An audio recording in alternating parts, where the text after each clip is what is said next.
Okay, good morning, mother fathers. Good morning po, Sir Mr. Bintana.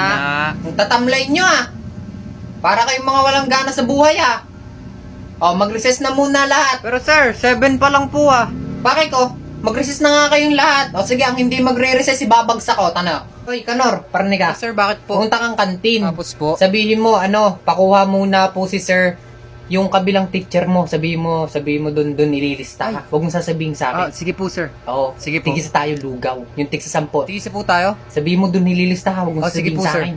Ito po ang ating tatalakayin ngayon. Okay, Mr. Jeric, Yes po, sir. stand up please. Pakibasa po nung nasa unahan. Sige po. Ang ating tip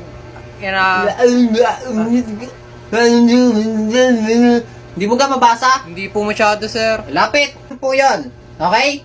Naintindihan po ba ang ating tinalakay ngayong araw? Oo, sir. Okay, get one whole sheet of paper. Tingin naman ako. Yan, tapos lunukin nyo. Class, walang magkokopyahan ha. Pag may tanong, walang mahihiyang magtanong. Sige po, sir. Kung may right med ba nito? Ay, Hindi, joke corny. lang.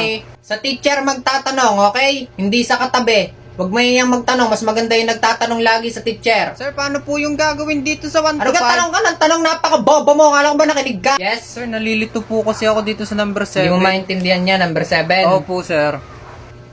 So ano yan?